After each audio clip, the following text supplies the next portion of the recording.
Willkommen zu Frequent Traveler TV, heute wieder mit einer frisch gepressten Sendung für euch hier aus Kalifornien.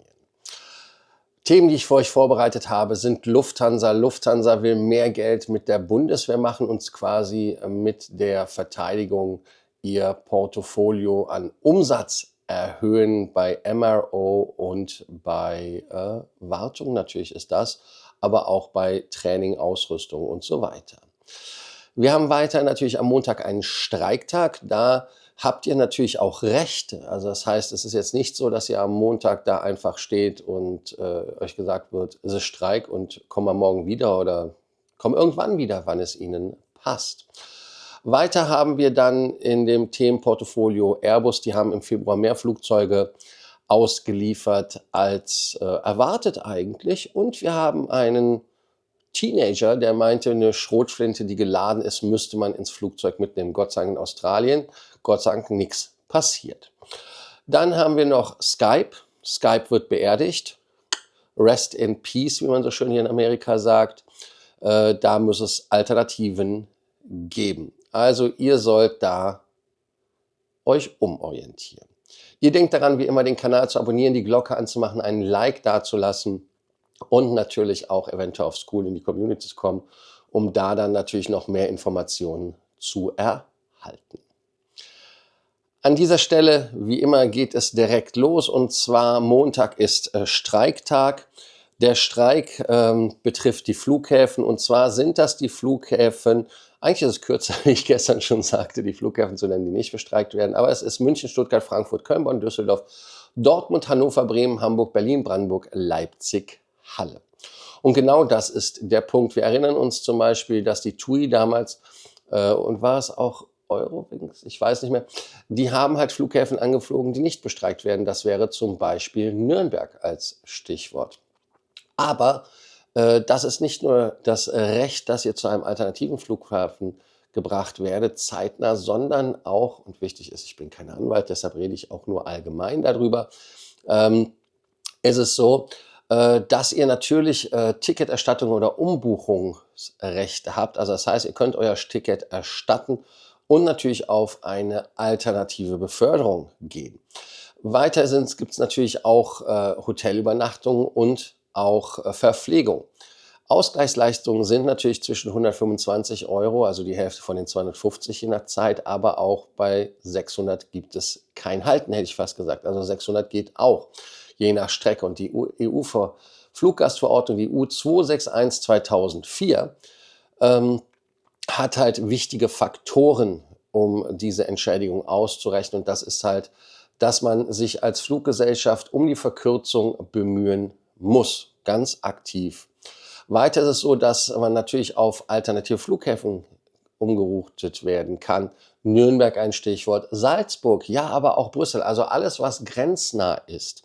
Warum? Weil ihr dann natürlich alternativ mit dem Bus oder Taxi oder sonst was fahren könnt. Mietwagen ist natürlich teurer, aber es ist eine massive Verkürzung eurer Reisezeit. Also insofern, die Bahn ist dein Freund in dem Fall. Ich weiß, ich persönlich wäre auch kein großer Freund von der Deutschen Bahn AG, aber hey, was willst du machen? Besondere Fälle ist es so, wenn halt zum Beispiel die Fluggesellschaft präventiv Flüge streicht, um bei der Crew-Logistik etwa kurzzeitig irgendwelche Verwirrungen oder für ihren Flugplan, um ihn wieder aufzunehmen, dann streichen, das sind Entschädigungen möglich. Das ist ja, hat ja nichts mit dem Streik, also es hat schon was mit dem Streik zu tun, aber es ist ja deren Entscheidung, dann nicht zu fliegen oder was anderes anzubieten. Weiter ist es so, dass Airlines natürlich ankommende Flüge durchführen, ohne Passagiere mitzunehmen, einfach Leerflüge machen, hat es ja auch schon gegeben. Aber auch dann ist es potenziell entschädigungsfähig. Weiter ist es so, dass man natürlich, wenn die Airlines, wie ich schon sagte, keine adäquate Flugleistungen liefern, dann ist es halt so, dass man natürlich halt da auch Entschädigung bekommt, weil ja, das ist ja nicht euer Problem.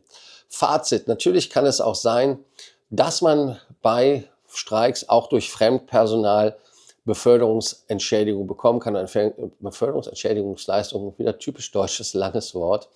Und natürlich auch Airlines sind darlegungs- und beweisbelastet und müssen alternative Beförderungsmaßnahmen dort anbieten.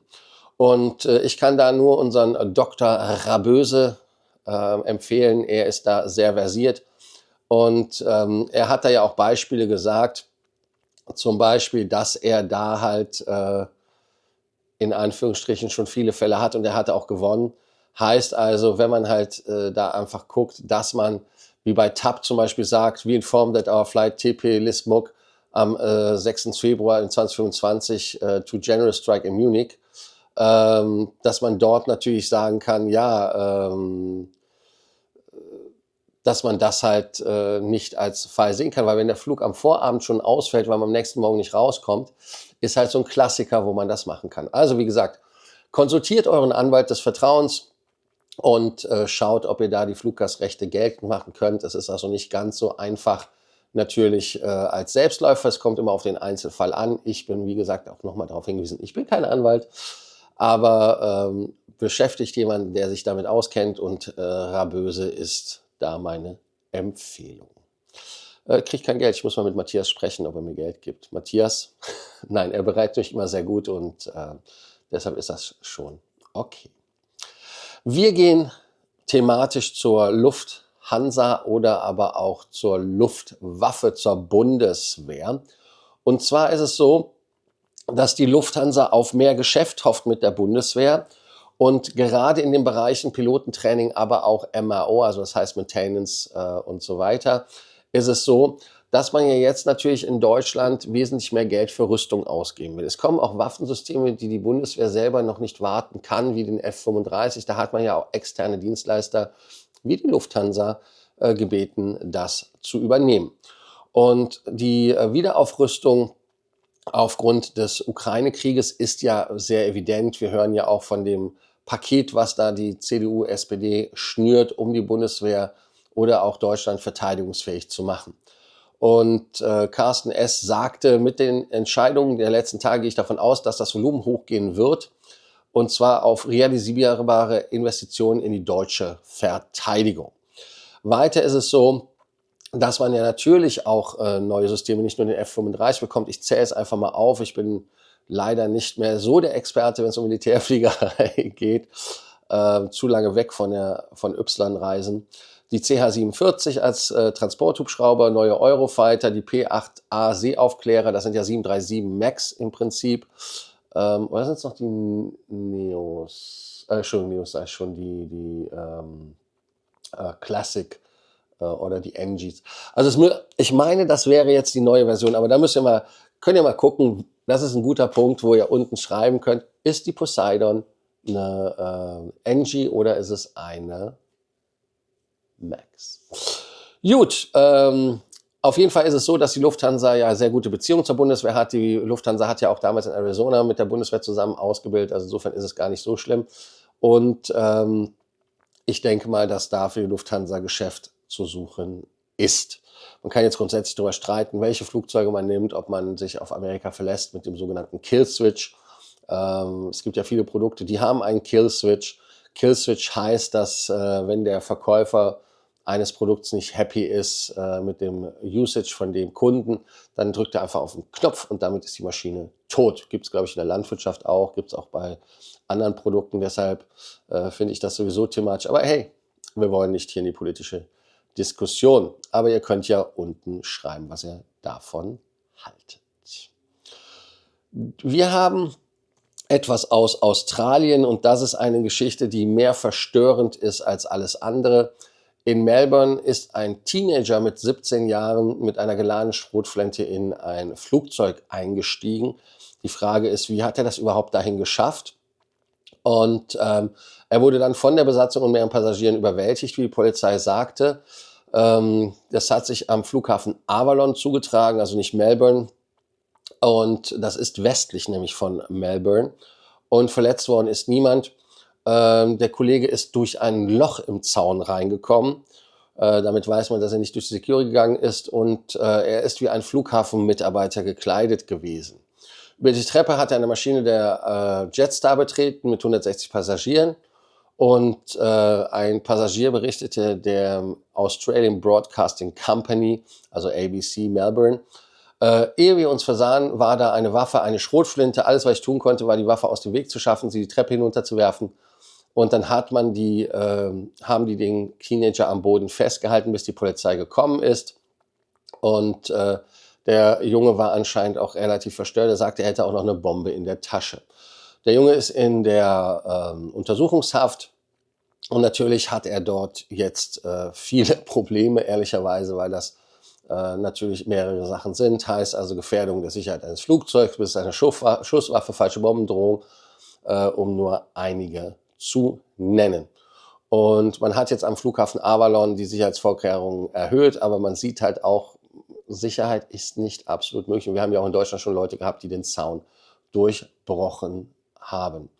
Der Passagier, der den 17-jährigen Jungen überwältigt hat, soll jetzt ein Leben lang Freiflüge erhalten. Ich weiß jetzt nicht, ob das etwas ist, eine Motivation, um da einzugreifen. Ich glaube, das sollte man auch tun, ohne Freiflüge zu bekommen. Aber das ist nur so eine Randbemerkung, damit ihr nicht wieder sagt, ich würde mich dazu nicht äußern. Auch zu dem Thema Lufthansa, Preiserhöhung, Meilenerhöhung.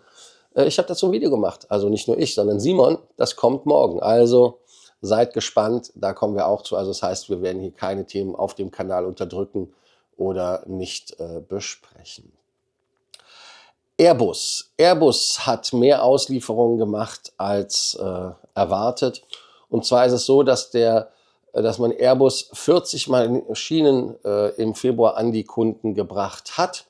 Und das ist natürlich interessant, denn man möchte 28 Maschinen dieses Jahr ausliefern. Das ist das Ziel.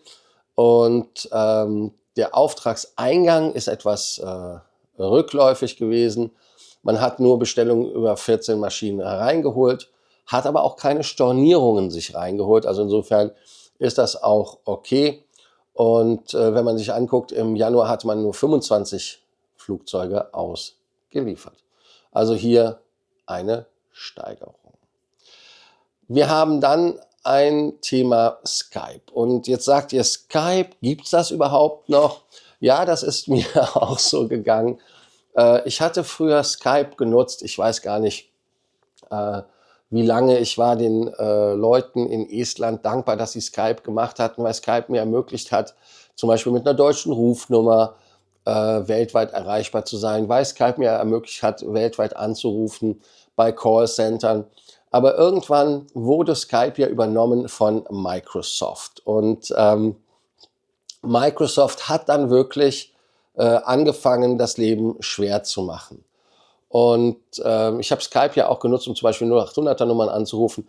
Übrigens ein Use Case für viele als Insider-Tipp jetzt gerade auch bei Streiks. Wenn ihr in Deutschland anruft und in Deutschland sind die Leitungen überlaufen, übersetzt oder beziehungsweise überlastet, überlastet, ruft in den USA an.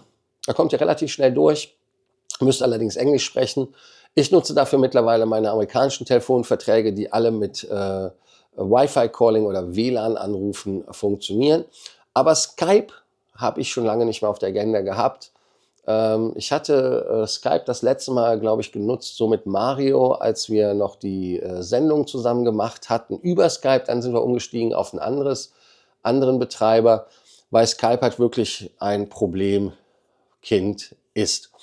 Und ja, das ist natürlich so, dass nach einer Dekade, man hat ja da bei Microsoft 8,5 Milliarden Dollar für bezahlt, also auch eine krasse Nummer, war es halt ein Tool für Vielflieger. Und ich habe also auch noch einige, die das nutzen, weil gerade diese kostenlosen Nummern ja kostenlos anzurufen sind mit Skype. Und ja, das gibt es jetzt nicht mehr. Man muss nach Alternativen gucken.